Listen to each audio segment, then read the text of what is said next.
Good morning friends, आप सभी को मेरा प्रणाम, नमस्कार, जय श्री राम। तो इस वीडियो में हम लोग बात करेंगे रीट भर्ती 2022 के बारे में कि अब तक की जो तमाम सुनवाइयाँ हुई हैं, अभी तक जितनी सुनवाइयाँ हुई हैं उनमें क्या अभी तक का सार निकला है और अभी तक क्या हुआ है, इन सब चीज़ों के बारे में हम लोग बात करेंगे।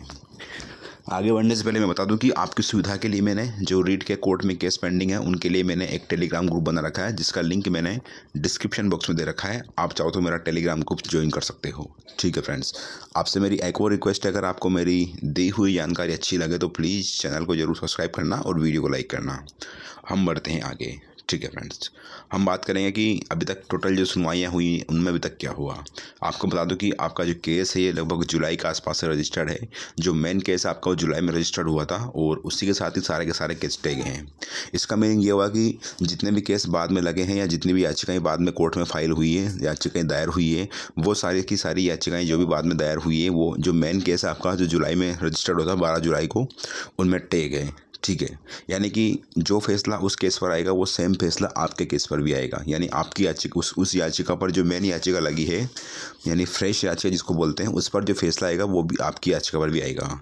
यानी कि जो बाद में याचिका लगी उनको अपन बोलते हैं सप्लीमेंट्री याचिका। ठीक है, बट मेन याचिका जो आपको बताया मैंने कि जुलाई में लगी थी, और उस केस में जो मेन एडवोकेट है वो हैं श्री विज्ञान शाह जी, वो आपके केस को डील कर रहे हैं। ठीक है फ्रेंड्स, तो ये था फ्रेंड्स कि आपके केस में अभी तक क्या चल रहा है क्या नहीं चल रहा है। आपका केस रजिस्टर्ड हुआ था, उसके बाद में केस में आपकी नियमित सुनवाई चलती रही। 12 जुलाई के बाद में आपको डेट मिलती रही। अगस्त आ गया, सितंबर आ गया, अक्टूबर आ गया और नवंबर आ गया। पहली जो मेन सुनवाई हुई थी आपको, जो आपके लिए बहुत ज़्यादा इंपॉर्टेंट थी, वो थी 30 नवंबर को। यानी कि 30 नवंबर को जो सुनवाई थी उसमें एकमात्र सुनवाई अभी तक हुई जिसमें कोर्ट में आर्ग्यूमेंट हुए थे। यानी कि 30 नवंबर को जो सुनवाई थी अभी तक वो सबसे इम्पोर्टेंट सुनवाई थी। उसी सुनवाई में ही, यानी उसी हियरिंग में ही आपकी जो भर्ती प्रक्रिया है इसके ऊपर पूरी तरह से यथास्थिति बनाने के लिए कोर्ट ने कहा था। यानी कि माननीय न्यायालय ने इस भर्ती प्रक्रिया पर स्टे दे दिया था लेवल 1 पर 30 नवंबर को। और ऐसी सुनवाई अभी तक आपकी, यानी कि 30 नवंबर के पहले पहले जो 30 नवंबर को सुनवाई थी, ऐसी सुनवाई एक भी नहीं हुई थी जिसमें हर क्वेश्चंस को लेकर के आर्ग्यूमेंट हुए थे। 30 नवंबर को जो सुनवाई थी उसमें मात्र 10 क्वेश्चन पर ही आर्ग्यूमेंट हुए थे और 12 क्वेश्चन पर अभी आर्ग्यूमेंट बाकी हैं। ठीक है, तो 30 नवंबर तक का सार फ्रेंड ये था कि अभी तक आपके 22 में से मात्र 10 प्रश्नों पर ही कोर्ट में आर्ग्यूमेंट हुए थे। 22 प्रश्न अभी पेंडिंग है जिन पर कि 12 प्रश्न अभी पेंडिंग है जिन पर ही आर्ग्यूमेंट होना कोर्ट में अभी बाकी है। तो ये मैंने बताया फ्रेंड्स आपको कि अभी तक जितनी भी आपकी याचिका लगी थी और अभी तक जितनी सुनवाई थी उसमें कौन सी सुनवाई आपके लिए इंपॉर्टेंट थी और किस सुनवाई में क्या हुआ। ठीक है, आपके 30 नवंबर के पहले की जो सुनवाई थी उनमें ज़्यादा इंपॉर्टेंट कुछ हुआ नहीं, बस आपको डेट पे डेट मिलती गई। यानी कि नेक्स्ट डेट जैसे ही हियरिंग का टाइम आता है, या तो आपके एडवोकेट नेक्स्ट डेट मांग लेते या फिर बोर्ड के एडवोकेट नेक्स्ट डेट मांग लेते।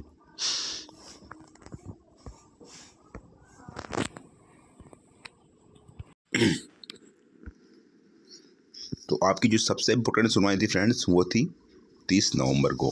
उसी दिन आपकी भर्ती प्रक्रिया पर स्टे आया था। ठीक है, और आपकी जो अभी सुनवाई थी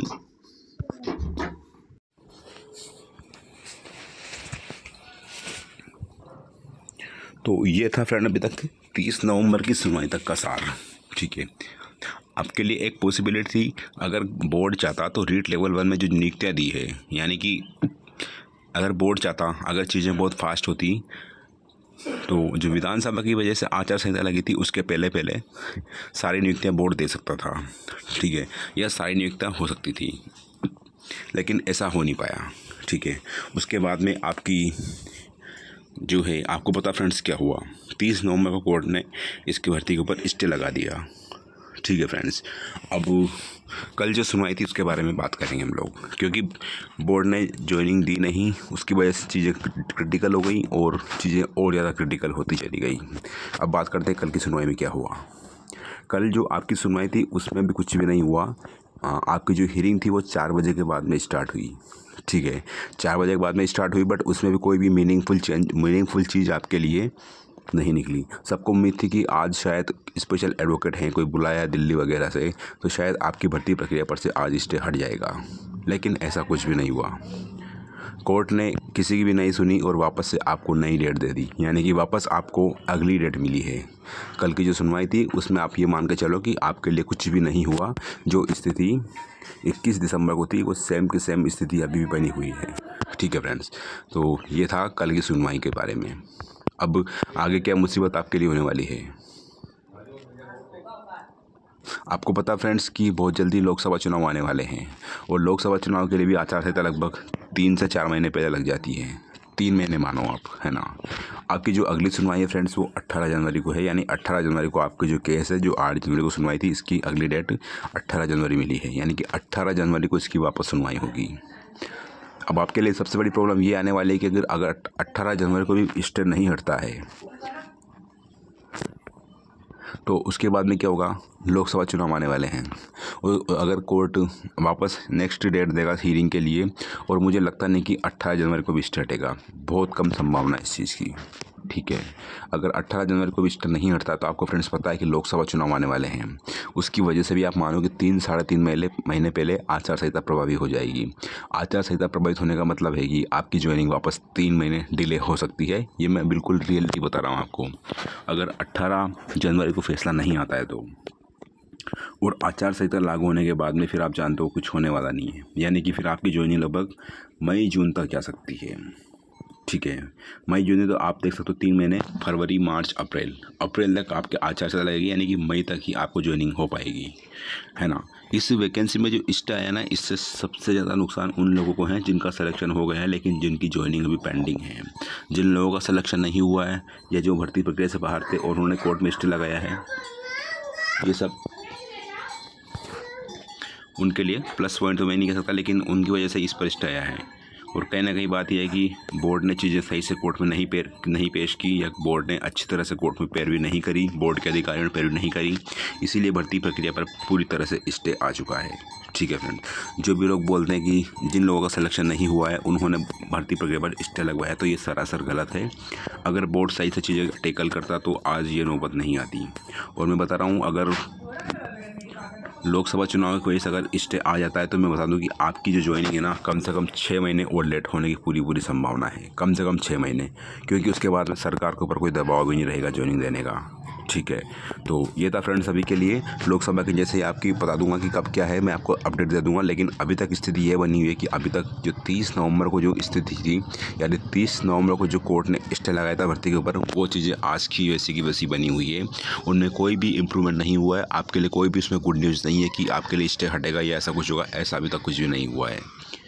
तो ये था फ्रेंड्स अभी के लिए। 12 क्वेश्चन पर सुनवाई होना भी बाकी है, उसके बाद में स्टे हटेगा।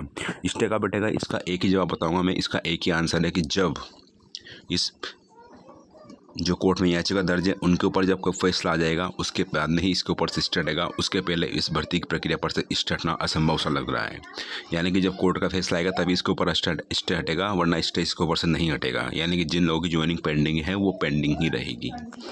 ठीक है फ्रेंड्स, ये था अभी के लिए। तो मैंने आपको सारी चीज़ बता दी कि कल की सुनवाई में आपके लिए कुछ भी नहीं हुआ, वापस आपको नई डेट मिली 18 जनवरी को आपको वापस सुनवाई होगी। कल आप ये भी कह सकते हो कि कल की सुनवाई में आपका नंबर ही नहीं आया, ये भी आप बिल्कुल कह सकते हो कि 4 बजे आपकी सुनवाई स्टार्ट हुई थी कल। ठीक है फ्रेंड्स, तो ये था अभी के लिए। आपसे रिक्वेस्ट है मेरी, अगर आपको मेरी दी हुई जानकारी अच्छी लगे तो प्लीज़ चैनल को जरूर सब्सक्राइब करना और वीडियो को लाइक करना। आप चाहो तो जो मेरा टेलीग्राम ग्रुप है उसको भी आप ज्वाइन कर सकते हो, जिसका लिंक मैंने डिस्क्रिप्शन बॉक्स में दे रखा है। ठीक है फ्रेंड्स, मिलते हैं नेक्स्ट वीडियो में। वीडियो वॉच करने के लिए thanks, have a great day and all the very very best and God bless you all. I wish कि आप केस जीतें, जल्दी से स्टे हटे और आप सभी की नियुक्ति हो। ठीक है फ्रेंड्स, इन्हीं दुआओं के साथ मिलते हैं अगले वीडियो में। वीडियो वॉच करने के लिए थैंक्स।